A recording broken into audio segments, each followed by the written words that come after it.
அதிமுகவுடைய போக்கு அவங்கள பார்த்து நாங்கள் பரிதாபப்படுறோம். என்னன்னு கேட்டிங்கன்னா, இன்னமும் முறையாக ஒரு கட்சியை எப்படி ஆட்சிக்கு வரணும்னு நினைக்கிறது தவறு இல்லை. புதுசாக வந்திருக்கிறவங்களுக்கு கூட ஆசைப்படுறாங்க. ஆனால் இவங்க மக்களை சந்திக்கிற விதமே பார்த்திங்கன்னா நகைச்சுவையாக இருக்குது. 2 நாளைக்கு முன்னாடி கூட பார்த்துருப்பீங்க, திருப்பூர் பகுதியில் கூட்டம் நடத்துறதுக்கு ஆள் சேர்க்கறதுக்கு யாராவது நாற்காலி எடுத்துகிட்டு போகலான்னு சொல்லுவாங்களா? கூட்டத்துக்கு வந்தவன் பூரா நாற்காலியை தூக்கிட்டு போகிறான். எதுக்கு நான் எதுக்கு நான் சொல்கிறேன்னு கேட்டிங்கன்னா, சுத்தமாக அவங்களுக்கு எந்தவித அனுபவம் இல்லைன்னு சொல்கிறதா, தெளிவில்லைன்னு சொல்கிறதா? இல்லை, யாருக்கு அனுபவம் இல்லைன்னு நினைக்கிறீங்க? எடப்பாடிக்கு அனுபவம் இல்லையா?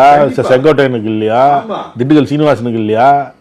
இல்லை செல்லூர் ராஜுக்கு இல்லை? எல்லாருமே முன்னாள் அமைச்சர்கள். களத்தில் ஜெயலலிதா இருக்கும்போது ஜெயலலிதா முதல்வர் ஆக்கிறதுக்கு பாடுபட்டவங்க தானே. மன்னிக்கணுங்க, அவங்க அமைச்சர்களாக இருந்தாங்க, அவங்க கீழே பாடுபட்டிருப்பாங்க, கட்சி தலைவர்களாக கூட இருந்திருப்பாங்க. ஆனாலும் கூட இப்போ அவங்களுடைய நிலைமை எப்படி இருக்குன்னு கேட்டிங்கன்னா, எந்த கட்சியை கூட்டணிக்கு கூப்பிட்றதுன்னு கதவை எதிர்பார்த்து திறந்து வச்சுக்கிட்டு பார்க்குறாங்க.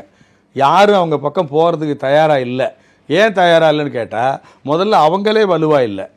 அவங்களே வலுவாக இல்லாதோட இன்னும் குழப்பமான சூழ்நிலையே இருக்காங்க. பாஜகவை சேர்த்துக்கிறதா வேணாமா? ஒரு நாள் சேர்க்கறது இல்லைங்கிறாங்க, ஒரு நாள் சேர்த்துக்கிறேங்கிறாங்க, ஒரு நாள் தேர்தல் நேரத்தில் முடிவு பண்ணலாங்கிறாங்க. அவர் தான் தெளிவாக சொல்கிறாரு. எடப்பாடி பாஜகவோட கூட்டணி இல்லைன்னு தெளிவாக இப்போ சொன்னார். இல்லை சொல்கிறாரு, ஜெயக்குமார் சொல்கிறாரு. நீங்கள் அப்படிலாம் பார்த்தீங்கன்னா, அந்த ஆர்எஸ்எஸ் பேரணியில் கலந்துக்கிட்டாருன்னு ஒருத்தரை மந்திரியாக இருந்தவரை கட்சியை விட்டு நீக்கிறாங்க.